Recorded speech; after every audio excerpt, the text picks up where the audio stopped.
Hi guys, in this video we're going to be talking about equations. So you want to make sure that you have two sets of notes. The first one, equation notes 1 of 2, and then when we're done with that we're going to also be doing equations 2 of 2. So have those both ready. Alright, so if I open this up, I can see that right at the beginning it's giving me a definition for an equation. So an equation is just a way we write sentences in math, a mathematical sentence that shows that two things are equal to each other. So all equations must contain an equal sign. In order to be an equation, you have to have an equal sign. Okay, and I mean this right there. All right, so an equal sign. You can kind of see in the word equation, the beginning of the word equal. So that's kind of one way to remember it. Equations always have equal signs. If you have an expression, then it doesn't have an equal sign. So that's kind of the difference between an equation and an expression. And we'll be talking about expressions a lot later too. Equations can be used to express the relationships between the input, and the input is also called the independent variable. We've already talked about what it means to be independent and dependent.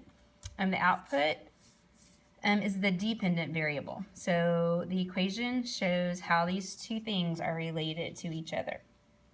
In other words, the equation shows the rule that changes the input into the output. So you're going to be thinking about your machines. You put something in and then you get out something. The rule is what changes it to that output.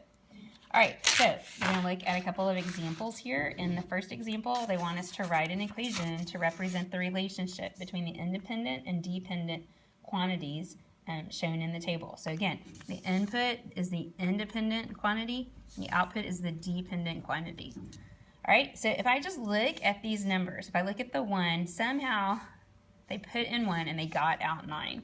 Well, there's a couple of ways to get a 9. I could have added 8, all right, to get 9, or I could have multiplied by 9 to get 9. So to know which one to use, I have to look at the second input. So to get from 2 to 18, if I just add 8, that's not going to give me 18. But if I multiply by 9, again, I'm going to get 18. So if I just want to double check, make sure my rule is still working. 3 times 9 is 27, 4 times 9 is 36. So my rule, you can even write it in here, is I'm going to multiply 1 times 9. I'm using the dot for multiplication. I can also do 2 times 9 with parentheses. 3 times 9 is 27. 4 times 9 is 36. So I can see there's definitely a pattern or a rule here. And now I'm just going to translate that into a variable. It's going to be, it doesn't matter what my input is, I'm always going to multiply times 9. So I can also say, all right, well, that's the same thing as x times 9. Well, normally in this type of problem, we don't use the variable first. We go ahead and rewrite it as 9 times x. And really, you don't even need the parentheses. So as you get further into algebra, you're going to notice that when you have a number and a variable next to each other, that number is called a coefficient. And the coefficient can be just written next to the variable. So you don't even need a parentheses or a dot. You can write those two together, and that is multiplication 9x.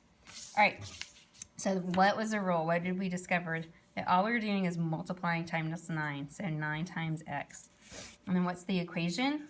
Okay, well now we remember equations have to have equal signs, so something has to be equal to the rule. Well, what was equal to 9x? The output. And what are we using to represent the output? Y. So y is equal to 9 times x, or 9x.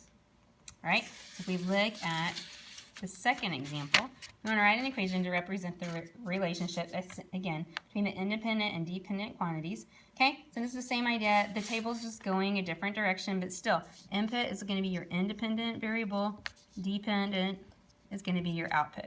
All right, we want to figure out what the rule is to get from the input to the output. All right, so if I'm going from 2 to 5 and 3 to 6 and 4 to 7, looks to me like I'm just adding. So if I start with x, in order to get to y, I have to add 3x plus 3. All right, so that's my rule, x plus 3. To make it an equation, I need an equal sign. What is x plus 3 equal to? What was your output? Your output is y down here, the variable y. So y equals x plus 3. All right, and we have the equation for this input and output. All right, so you can put that aside and get the next set of notes. This is 2 of 2. And if I open this up, again, it says, okay, so we can also use equations to make graphs. So just another way to show a relationship is now to use not just an equation but a graph. But first you need to make a table. And anytime you're making a graph, you want to use at least 3 points. All right, so example 3 says represents y equals 2x with the graph. So we know parentheses means multiply, so 2 times x is what I'm going to be doing. So if I look at the table, the input is x. So if I input 2, what does this mean? It means I'm multiplying 2 times 0, and what I'm getting out, or what that's equal to, is 0. If I want to write that as an ordered pair, x comes first and then y, so 0, 0. And if I input a 1, 2 times 1, then I'm going to get out 2. My ordered pair is 1. I put in a 1, I got out a 2. And then the last one, if I put in 2, again, where is this coming from? I'm just using this rule right here, saying anything I put in, I always multiply by 2. That's the rule. The 2 times 2 is 4. So when I put in 2, I got out 4. And then ordered pairs can be graphs. So that's all I'm going to do next. That's my next step. So I'm going to go over here, 0, 0. When x is 0, this is my x. This is my y. I'm going to start with the first point, 0, 0. And then 1, 2. So I'm going to go over to 1 on x and up to 2 on y. And the last point is I'm going to go over to 2 and up to 4.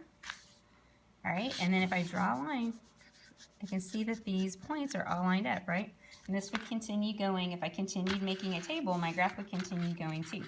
Well, since the graph forms a line, it's going to be called a linear relationship. And that should be easy to remember, right? Because you can see the word line and the word linear. And what it's saying is that this equation formed a line, a linear relationship. All right. Again, if we look at the graph, all right, you can identify on the graph what was the input and the output. So here, down here, this is the numbers I was putting in. This is my input, or the other way to identify input is the independent variable, right? And so my output, where's my output? It's right out here. So these are my dependent variables. I'm going to be asked a lot about the relationship between independent and dependent variables, so we want to see where it is on a graph, as well as a table. So if we keep going, conversely, graphs can also be used to write equations. So I can start now with a graph, like down here, and then I can figure out what the rule is or what the equation is. So first you have to make a table, because it's easier to see the rule in a table, and then find the rule, and then use the rule to make the equation. All right, so if I look at the table I've been given, I can see that at the point, let's say 1, the output, the input, when x was 1, y was 20. All right, and I could have started with 0 if I wanted to, but 0, 0 doesn't tell me a whole lot, so sometimes I move on to the next one. Okay, and then if I move over to 2, my input, when x is 2, y was 40. All right, so 40 was my output. If I move over again, if I input 3, I get out 60, or when x is 3, y is 60. All right, so the last thing I'm going to do is now figure out my rule. So if I keep going, can I identify what the pattern is for this graph? Well, whenever I go from x to y, really what am I doing?